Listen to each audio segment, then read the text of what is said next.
که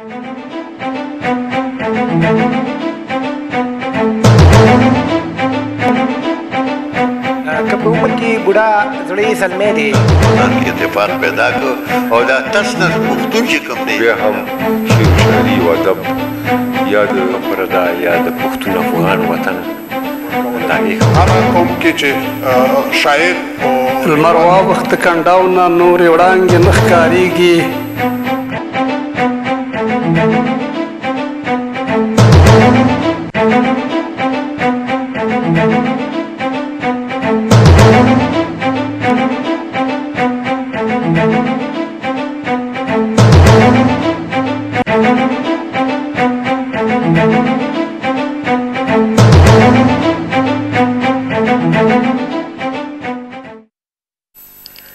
درنو اوریدونکو او لیدونکو نن موږ سره په دې ادبي او سیاسي حجره کې میلمه دی د پښتو ژبې نومیالی شاعر لیکوال او د پښتنو ټولنیز ولسوالیز ګوند د داخله او چارو مشر ښاغلی خان محمد مبارز صافی چې د پښتو د ادب ګلبانډې په خپلو خدمتونو لا پسې ښکلې او پیاوړې ساتلی دی. مونږ ورته په دې ادبي او سیاسي حجره کې د زړه له تله هرکلي وایو. مبارز صاحب هر کله راشي ستړی مه شئ. ژوندی اوسئ، روغ اوسئ، هوسا او بسیا اوسئ. مبارز صاحب که زمونږ د ادبي او سیاسي حجرې مینوالو ته په لنډ ډول د خپل ځان په هکله څه ووایي؟ د لوی خدای په نامه غواړم ته هر څه د مخه ټولو مینوالو ته د زړه له کومې سلامونه او ښې هیلې وړاندې کړم. د ښو هیلو د وړاندې کولو نه وروسته غواړم خپل ځان په هکله یو څه لنډ غوندې معلومات وړاندې کړم.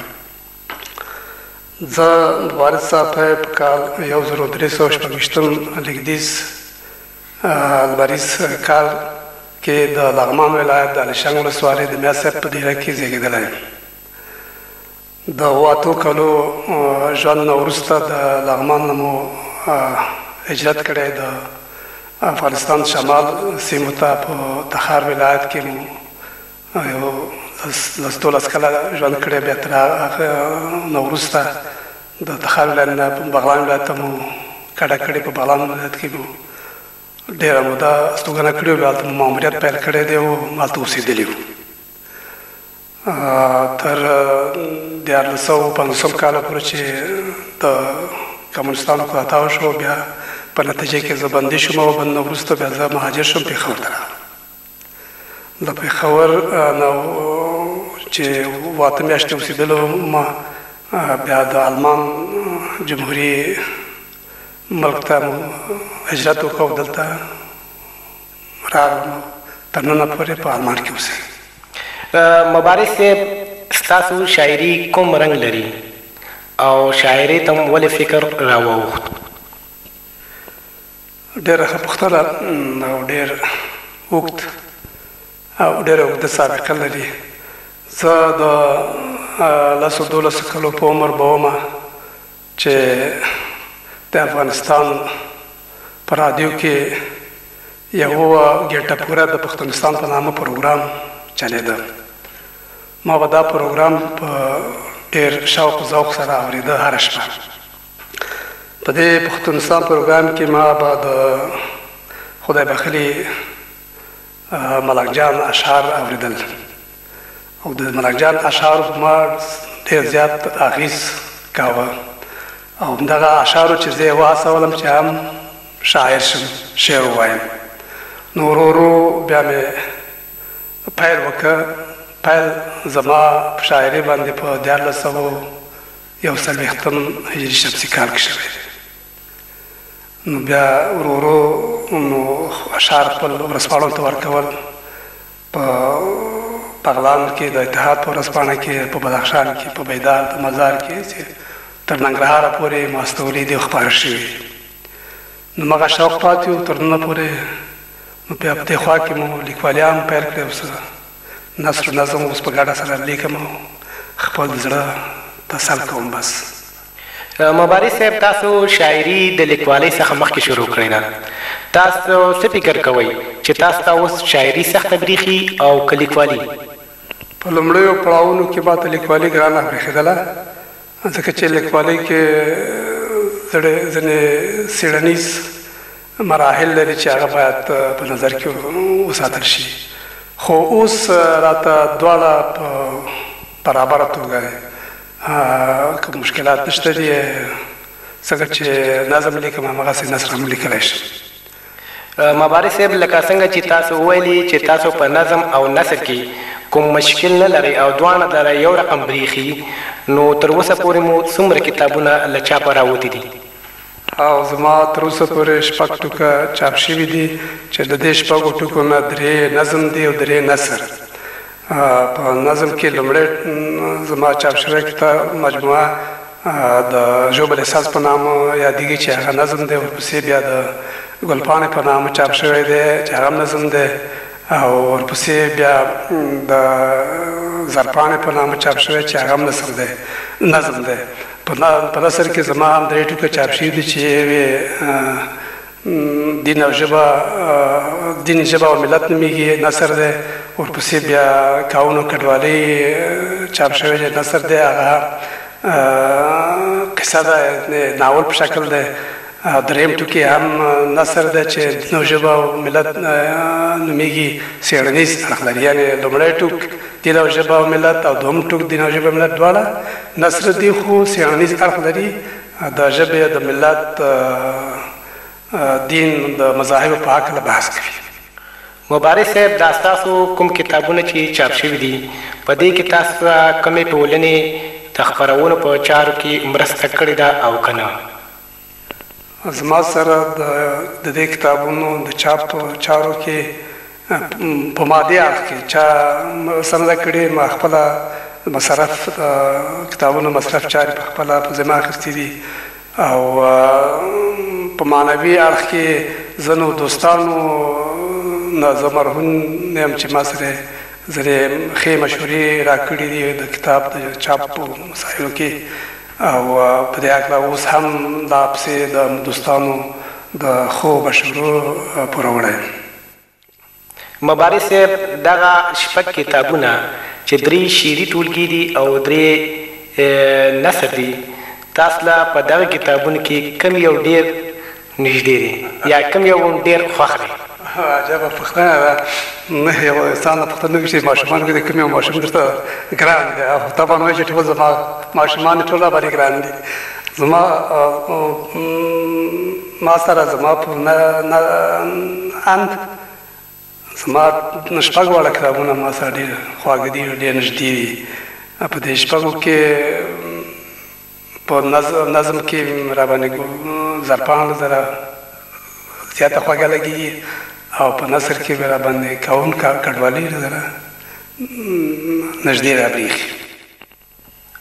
مبارز صاحب دغه کتابونه چې لومړی زرپاڼه ده، یعنې دا خو شعري ټولګه ده، او په دې کې یقینا چې ډېر ښکلي او د هر دور شعرونه به پکې، د هر رنګه شعرونه به پکې، خو د کاون او کډوالۍ دا چې یو ناول دی د دې بنیادي مقصد څه دی؟ تاسو د کاون په هکله پوښتنه وکوله. کاون څنګه چې په کتاب کې راغلی دي او ما لیکلي، ما دغه یو اورېدلې قصه وه، د بل چا مې اورېدلې وه، او بیا ما ولیکلو. د دې تومنه دا ده چې کاون په ماشومتوب کې څنګه چې وزېږېد، د پلار نه بې پلاره شو، پلار یې شهید شو، بیا یې مور هم ترې جدا شو، د ماشوم خپل ترور ته وسپارل شو، ترور یې څو کاله وساته چې 12 شو، بیا د لاړو پېښور ته. په پېښور کې ماما اوسېده، ماما کره بیا د ماما سره جوړه ونه شوه، بل ماما یې په نوخار کې اوسېده، هغلته لاړو، هغه سره هم جوړه ونه شوه، بیا لاړ. په دې وخت کې د څه غوندې زلمی شوی و، د باچا هم خدایي خدمتګارو په لښکرو کې سپایي شو. نو ډېره موده د لښکرو د خدایي خدمتګارو کې د هلې ځلې کړي وو. بیا کله چې باچا هم بندي شو، د پېښور او نوخار او اشنغرو دوابې او دې ځایونو نه وتښتېدل، بېرته لغمان ته لاړو. په لغمان کې بیا یې واده وکړو. بیا واده نه وروسته بیا د نور مراحل پرې راغلل. بیا دی مجبور شي هجرت وکړي، لاړ شمال ته. داسې یو لویه قصه ده د ما لیکلې ده په دې کتاب کې. یعنې دا د هجرت قصه ده د یو ماشوم. مبارز صاحب، تاسو چې د پښتو د ادب په ډګر کې ډېره موده بوخت پاتې شوی سئ، څه وجه کیدی شي چې د ښځینه شاعرانو ونډه په شاعرۍ کې کمه ده؟ تاسو ښه پوښتنه وکوله. د دې پوښتنې د ځواب په هکله ډېره موده کېږي چې زه هم په سوچ کې بوخت یم. او څه چې ما تر اوسه پورې د خپل سوچ نه ترلاسه کړي هغه دا دی چې یوازینی ستر لامل د تعلیم نشتوالی دی. زموږ په ټولنه کې نه یوازې چې نارینهو ته په مکمل توګه تعلیم نشته، لا ښځو ته خو بلکل په صفر کې ضربېږي. او که چیرې موږ وکولی شو خپلو مېرمنو ته، خپلو ماشومانو ته، زنانو ټولنې ته علم، پوهه، تعلیم عام کړو، کېږي چې په ټولنه کې د نارینهو سره برابر که برخه پیدا نه کړی شي، زنانه ټولنه اړخ څه ناڅه په سلو کې 50-60 برخه خوب را پیدا کړي شي. لومړی لامل فکر کوم چې دغه نه تعلیم دی، او بل نور شرایط هم زموږ په فرهنګي چارو کې شته دي چې په محیط کې زموږ دغه زنانه ټولنه تر حکم لاندې دي چې هغوی هم اجازه نه ورکوي ښځې وکولی شي د نرو په څېر میدان ته راووځي او شعر و ادب کې برخه واخلي. فکر کوم چې دغه دوه مهم لاملونه دا اوس تر هر څه د مخه په سترګو کېږي. او بس مبارز صاحب، دا ښکاره خبره ده چې تاسو د ډېر ښکلي شعرونو خالق یاستئ، او دا به موږ لپاره هم ډېر سخت وي او تاسو لپاره به هم ډېر سخت وي چې ستاسو په دې شعرونو کې کوم شعر ډېر خوښیږي چې زموږ د ادب مینوالو ته یې وړاندې کړئ. څنګه چې تاسو ویلې په رښتیا چې ما ته هم مشکله ده چې کوم یو بابا نه ډېر ښه خوږ لګېږي، خو زه به د هر یو ټوک نه یو شعر د نمونې په توګه تاسو ته وړاندې کړم. نو بیا د مینوالو خوښه ده چې کوم یې خوښوي او کوم یې نه خوښوي. اوس به زه د خپل لومړني چاپ شوي کتاب ژوبل حساب نه یو نظم تاسو ته عرض کړم. د دې نظم نوم دی راوخیژه سپوږمۍ. پر موږ توره تیاره ده زر شه بیا په دې ګړۍ راوخیژه سپوږمۍ، چې زه پکې اوسېږم رڼا مې کړه نړۍ راوخیژه سپوږمۍ. لمر واوښته کنډاو نه نورې وړانګې نه ښکارېږي، پر موږ توره تیاره ده د ژوند څرخی مړنګ دی په مدار خپل نه څرخېږي، غوغا په تناره ده د کونډو رنډو برو یتیمانو پر بلۍ راوخیژه سپوږمۍ. تیاره توره تیاره ده پاس په هسک باندې تاویږي، د وریځو غړم بهار دی. تیاره توره تیاره ده پاس په هسک باندې تاویږي، د وریځو غړم بهار دی. سیلۍ پسې سیلۍ همرا روانې دي شڼېږي، غړم بس سوټه سهار دی. باران دې په شیبو شیبو وریږي هم ګلۍ راوخیژه سپوږمۍ. کورونه کنډوالې شوې او کېږدۍ هم ړنګې بنګې، د ژوند کډه باریږي، زرغونې ورشوګانې مو په سرو وینو شوې رنګې، سرونه دې زاریږي. خطا لنده برېښنا ده د بړاسونو په ډولۍ راوخیژه سپوږمۍ. راوخیژه سپوږمۍ د 14مې شب پلنېږه، تیارو ته ښځه لاشه په وړانګو پلوشو د بیا روښانه شه ځلېږه، مایونه ته ښکلا شه زموږ په ټوله سیمه راخواره دې کړه زولۍ راوخیژه سپوږمۍ. که کلي که ښارونه دي که غرونه دي یا دښتې، د تا په انتظار کې د ژوند مو هره برخه له بنسټه ده اوښتې، سمښت لره کتار کې بیا جوړه کړه ښکلې د یووالي مو ماڼۍ، بیا جوړه کړه ښکلې د یووالي مو ماڼۍ راوخیژه سپوږمۍ. له دغې ترږمۍ نه چې پر موږ باندې خوره ده، موږ ټول یو تار په تار، د اور کې د نفاق چې نن سوځېږو څه چاره ده، هر یو ترې بیزار، نو ځکه پښتونخوا درته نیولې ده ډالۍ راوخیژه سپوږمۍ. مبارز صاحب ډېر ښکلی شعر او ډېر وزن پکې پروت و. په موږ توره تیاره ده زر شه بیا په دې ګړۍ راوخېجه سپومۍ. دغه کتاب چې دی ژوبل احساس دا په 1996 کال کې له چاپه راوتی دی. او څنګه چې دغه کتاب دروند ښکاري دغه شانتې پکې ډېر درانه شعرونه پراته دي او د کتاب رنګ هم تقریبا د افغانستان د بیرغ په شانتې دی او ښکلی رنګ لري او شاعر خو موږ سره ناست دی. او د دې څخه به یو بل شعر موږ واورو چې د دې کتاب عنوان دی ګلپاڼه، چې د ګلپاڼې څخه موږ له یو بل ښکلی شعر زموږ د ادب مینوالو ته وړاندې کړي.